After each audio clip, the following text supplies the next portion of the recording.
আসসালামু আলাইকুম my dear audience and viewers, welcome to my another video. আজকে আমি যে বিষয়টা আপনাদের সাথে শেয়ার করছি সেটা হচ্ছে আমাদের ডেইলি লাইফ কমিউনিকেশনে আমরা যে কিছু ডাব্লিউএইচ ওয়ার্ড আমরা হচ্ছে কমনলি ইউজ করে থাকি, সেই যে ওয়ার্ডগুলো আমাদের না জানলেই নয়, আমরা রিডিং রাইটিং স্পোকেন কোনোটাই কিন্তু কমপ্লিট করতে পারবো না without those kinds of word. অর্থাৎ এই ওয়ার্ডগুলো কিন্তু আমাদের সবারই কম বেশি জানা আছে বা জানা থাকতেই হবে। সো চলেন কথা না বাড়িয়ে আমরা এই ওয়ার্ডগুলো দেখে নিই। সেটা হচ্ছে আমরা ওয়ার্ড ইউজ করে থাকি হচ্ছে, এটা কিন্তু হোয়াট না, ওয়ার্ড আমরা ইউজ করে থাকি হচ্ছে কি করা হয়, কি বা কোনো একটা পেশা বোঝানোর ক্ষেত্রে কিন্তু আমরা ওয়ার্ডটা ইউজ করে থাকি। তারপর হচ্ছে ওয়াই, ওয়াই আমরা ইউজ করে থাকি হচ্ছে কেন, কারণ বা উদ্দেশ্য বোঝানোর ক্ষেত্রে কিন্তু আমরা ওয়াই ইউজ করে থাকি। তারপর যদি আমি দেখি হোম, হোম আমরা ইউজ করি হচ্ছে কাকে, অর্থাৎ কাউকে যখন আপনি খুঁজবেন বা চাইবেন সেক্ষেত্রে আমরা হোম ব্যবহার করে থাকি। তারপরে হচ্ছে হাউ, হাউ হচ্ছে আমরা নর্মালি হাউ ব্যবহার করে থাকি হচ্ছে যখন আপনি কোনো একটা মেথড অর্থাৎ ম্যানার,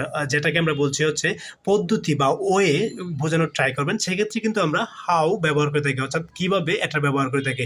তারপর হচ্ছে হোয়ার, হোয়ার হচ্ছে অ্যাকচুয়ালি বোঝায় হচ্ছে কোনো একটা জায়গা বা কোথায়, অ্যাকচুয়ালি হচ্ছে হোয়ার বলতে আমরা বোঝাই কোথায়, অর্থাৎ কোনো একটা জায়গাকে নির্দিষ্ট করার ক্ষেত্রে আমরা হোয়ার ব্যবহার করে থাকি। অর্থাৎ জানতে চাও কোন জায়গাটার ক্ষেত্রে, কোন জায়গায় যাব বা কোথায়, সেক্ষেত্রে কিন্তু আমরা হোয়ার ইউজ করি। তারপরে হচ্ছে হোয়েন, ওয়েন, ওয়েন হচ্ছে আমরা কখন একটা নির্দিষ্ট সময় অথবা একটা সময় জানার ক্ষেত্রে কিন্তু আমরা ওয়েনটা ইউজ করে থাকি, অর্থাৎ একটা সময় জানার ক্ষেত্রে আমরা ওয়েন ইউজ করে থাকি। তারপরে হচ্ছে হুইচ, হুইচ হচ্ছে কোনটি, অর্থাৎ কোনো একটা বিষয় চুজ করার ক্ষেত্রে আপনি বোঝাবেন কোন বিষয়টা বা কোনটি, অ্যাকচুয়ালি সেক্ষেত্রে কিন্তু আমরা হুইচ ব্যবহার করে থাকি। তারপর হচ্ছে হোচ, হোচ হচ্ছে যেমন কার বোঝাতে, অর্থাৎ কোনো একটা বিষয়, কোনো একটা অ্যাসেট বা কোনো একটা থিংস, কোনো একটা বিষয় কার বা কার অধীনে আছে, সেক্ষেত্রে কিন্তু আমরা হোজ ব্যবহার করে থাকি।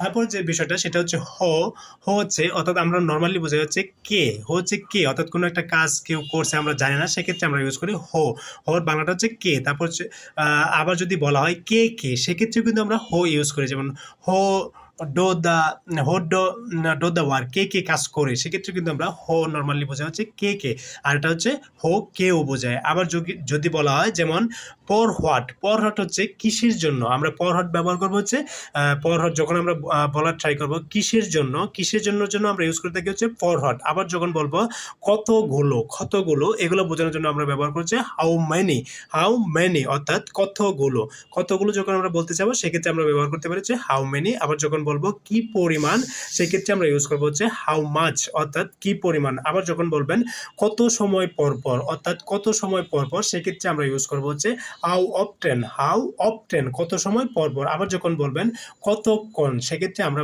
বলতে পারি হচ্ছে হাউ লং, অর্থাৎ কতক্ষণ, হাউ লং। আবার যখন বলবেন কত দূর, অর্থাৎ সে কত দূর, এরকম সেন্টেন্সে যখন আপনি বোঝানোর চেষ্টা করবেন কত দূর, সেক্ষেত্রে কিন্তু আপনি বলবেন বা এখান থেকে চট্টগ্রাম কত দূর, সেক্ষেত্রে আমরা ব্যবহার করবো হচ্ছে হাউ ফার, অর্থাৎ কত দূর। সো ডাব্লিউএস ওয়ার্ডগুলো হচ্ছে এরকম, যেমন কি বা কি পেশা, কি করা হয়, সেক্ষেত্রে আমরা হোয়াট ইউজ করি। আবার যখন কারণ, কেন, এগুলা উদ্দেশ্য বোঝানোর ট্রাই করি, সেক্ষেত্রে আমরা ওয়াই ইউজ করি। আবার যখন বোঝানো হয় যেমন কাউকে খোঁজার জন্য বা কাকে, সেক্ষেত্রে কাকে খুঁজছেন বা কাকে চাচ্ছেন, সেক্ষেত্রে আমরা ব্যবহার করি হচ্ছে হোম, কাকে। আবার যখন বলছেন কিভাবে বিষয়টা কিভাবে সলভ করবেন বা কিভাবে কি, সেক্ষেত্রে আমরা বলি হাউ। আবার যখন বলছেন কোথায়, একজাক্টলি জায়গাটা কোথায়, সেক্ষেত্রে আমরা বলছি হোয়ার। আবার যখন বলছি কখন, তখন বলছি হচ্ছে হোয়েন। আবার যখন বলছি কোনটি, সেক্ষেত্রে হচ্ছে হুইচ। আবার যখন বলবো যখন বলবো কার, অর্থাৎ বিষয়টা কার বোঝাতে আমরা ইউজ করছি হচ্ছে হোজ। আবার যখন বলছি কে করছে, অর্থাৎ কোনো একটা কাজ কে করছে, কে বোঝানোর জন্য হো। আবার কে কের জন্য কিন্তু আমরা ও ইউজ করি। তারপর হচ্ছে কিসের জন্য বলতে আমরা ব্যবহার করছি ফর হোয়াট, কিসের জন্য। যখন বলছি কতগুলা, সেক্ষেত্রে আমরা ইউজ করছি হচ্ছে হাউ মেনি। আবার যখন বলছি কি পরিমাণ, সেক্ষেত্রে বলছি হাউ মাচ। আবার যখন আপনি জানতে চাইবেন কত সময় পর পর, সেক্ষেত্রে বলবেন হাউ অফটেন, কত সময় পর পর। আবার যখন বলবেন কতক্ষণ, সেক্ষেত্রে কিন্তু আপনি বলতে পারেন হচ্ছে কতক্ষণের জন্য হাউ লং, কতক্ষণ। যখন বলবেন হচ্ছে কত দূর, সেক্ষেত্রে আপনি ইউজ করবেন হচ্ছে হাউ ফার, কত দূর। অর্থাৎ এই ডাব্লিউএস ওয়ার্ডগুলো কিন্তু আমাদের ম্যাক্সিমাম, আমাদের সবারই জানা উচিত, সবারই জানা থাকা দরকার। আদারওয়াইজ কিন্তু আপনারা স্পোকেন, রিডিং, রাইটিং কোনো ক্ষেত্রে কিন্তু কমপ্লিটলি আপনারা স্পোকেনের ক্ষেত্রে বলতে পারবেন না বা কোয়েশনও করতে পারবেন না। সো এইগুলো হচ্ছে আপনাদের আলটিমেটলি লাগবে, এগুলোর অ্যাপ্রোপ্রিয়েট ইউজও আমাদের জানতে হবে। সো পার্ট 1 হচ্ছে মূলত এগুলো আমি ট্রাই করছি আপনাদের বলার জন্য। সো নেক্সট পার্ট 2 টুতে আমি বাদ বাকিগুলো শেয়ার করবো ইনশাল্লাহ। সো এখন এই পর্যন্তই, সবাই ভালো থাকেন, সুস্থ থাকবেন। আসসালামু আলাইকুম।